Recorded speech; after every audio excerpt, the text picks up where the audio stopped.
ஒரு மனிதனுடைய உள்ளம் தூய்மையான உள்ளம் என்பதற்கான அடையாளம் என்ன? ஏனென்றால் இந்த தூய்மையான உள்ளமே மறுமையில் நம்மை ஈடேற்றமடைவதற்கு உதவி செய்யும். இல்லா மன் அதல்லாஹ பிகல்பின் சலீம், யார் தூய உள்ளத்தோடு வருகிறாரோ அவர்தான் அங்கே தப்பிக்க முடியும் நரகிலிருந்து. கத் அஃப்லஹ மன் ஜக்காஹா, யார் தனது உள்ளத்தை பக்குவப்படுத்தினாரோ அவரே வெற்றி அடைந்தார் என்று அல்லாஹ் சொல்கிறான். அப்படியானால் உள்ளங்கள் தூய்மை அடைவது எதை கொண்டு? நிறைய வணக்கங்கள் செய்வது கொண்டு உள்ளங்கள் தூய்மை அடைகிறதா என்ன? நிச்சயமாக இல்லை. உல தூய்மை என்பது வெறும் வணக்கங்களில் நிச்சயமாக கிடையாது. உல தூய்மை, ஒரு தூய்மையான உள்ளத்திற்கு சொந்தக்காரர் என்று யாரை சொல்லலாம்? மனிதர்களுடைய தவறுகளை தெரிந்தும் அதை பற்றி பேசாமல், அதை பரப்பாமல், அதை மறைத்து வாழ்கிறாரே அவர்தான் தூய்மையான உள்ளத்திற்குரியவர். இன்றைக்கு நாம் அந்த பண்பை குறித்து தான் பேசவிருக்கிறோம். குறைகளை பரப்புகிற ஒரு பழக்கம் ஆக கெட்ட பழக்கம், ஆக மோசமான பழக்கம். ஒரு அறிஞர் சொன்னார், நான் அந்த வார்த்தையை சொல்ல தயங்கத்தான் செய்கிறேன். அல்லாமா இப்னு கையும் சொல்றாங்க, பெரும்பாலான மனிதர்களுடைய குணம் பன்றியின் குணத்தை போல அப்படின்னு சொல்றான். அது நல்லதையெல்லாம் விட்டுரும், அசிங்கத்தை தான் தேடி தேடி பொறுக்கி எடுத்து சாப்பிடும்.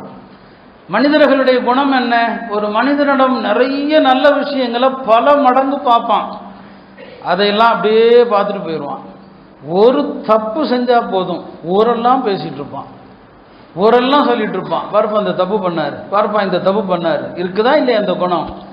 ஆனா அவருடைய நல்லதை யாராவது பரப்புறாங்களா பாருங்க. நல்ல விஷயத்தை எங்கேயாவது பரப்பப்படுதா? கெட்டது ஒன்று தெரிஞ்சா போதும்.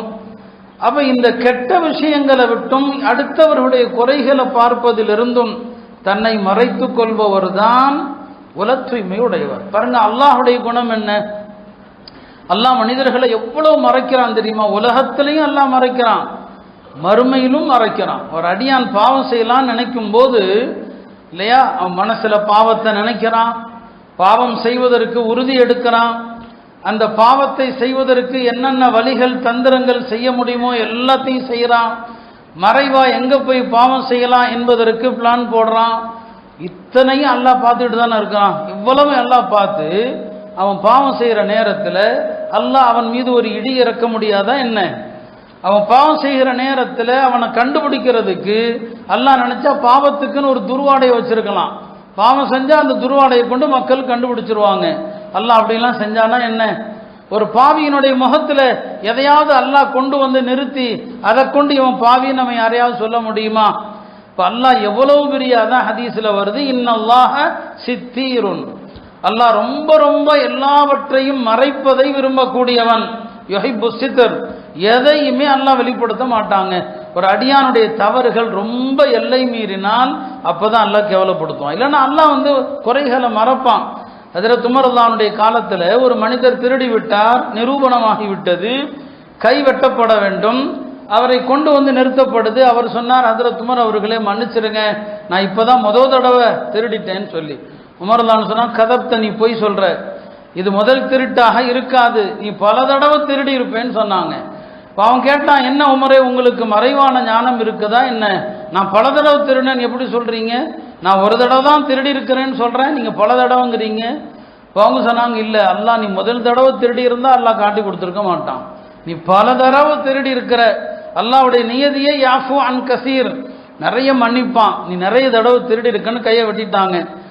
அந்த நபரை போய் ஹஜ்ரத் அலி ரலியல்லாஹு அன்ஹு அவர்கள் தனியா சந்திச்சு கேட்டாங்க, எப்பா இப்போ கை வெட்ட போட்டுடுச்சு, இப்ப நான் கேட்கிறேன், நீ உண்மையிலுமே முதல் தடவை தான் திருடி இருந்தியான்னு சொல்லி. இல்ல அலி அவர்களே, இது 21வது திருட்டுன்னு சொன்னாங்க. அப்ப சதக்கா உமர், உமர் உண்மைதான் சொன்னார். உமர் தான் சொன்னது உண்மையா போச்சு. அப்ப அல்லாஹ் யாரையும் முதல் முறை என்ன செய்ய மாட்டான், ஒருபோதும் ரொம்ப எல்லை மீறினா மட்டும்தான் ஒரு அடியானுடைய குறையை அல்லாஹ் காட்டுவானே தவிர, அல்லாஹ் உலகத்திலையும் மறைக்கிறவன் தான், மறுமையிலையும் மறைக்கிறவன். மறைக்கிறத விரும்புவான். குறைகளை மறைத்தால் உயிரோடு இருப்பவர்கள், இறந்து விட்டவர்கள், அவங்களுடைய குறைகளை மறைத்தால் என்ன நன்மை அப்படிங்கிறத அடுத்து நான் சொல்வேன். அல்லாஹ் தஆலா குறைகளை வெளிப்படுத்துறத விரும்பவே மாட்டான். மார்க்க சட்டங்களும் அப்படிதான் வைக்கப்பட்டிருக்குது. ஒரு ஆணும் பெண்ணும் விபச்சாரம் செய்கிறாங்க, கொடிய குற்றம். அந்த விபச்சாரத்தை கண்டுபிடிக்கிறதுக்கு அல்லாஹ் நினைச்சிருந்தா யாரோ ஒருத்தர் பார்த்தா போதும், அவங்க 2 பேருக்கும் அல்லாஹ் தண்டனை கொடுங்கன்னு சொல்லியிருக்கலாம். ஆனால் அல்லாஹ் மறைக்கிறத விரும்புகிறான். 4 சாட்சி பார்க்கணும்னு அல்லாஹ் எங்கே வைக்கிறது? நான் சொல்ல, உமர் சொன்னாங்க. உமர் தான் சொன்னாங்க, அல்லாஹ் அந்த ஆணையும் பெண்ணையும் மறைக்கணுங்கிறதுக்காக வேண்டிதான் ஒரு சாட்சி போதுன்னு சொல்லணும், 4 சாட்சி. பெரும்பாலும் 4 சாட்சி ஒரு தவறு நடக்கிற இடத்துக்கு அழைச்சிட்டு வர முடியாது.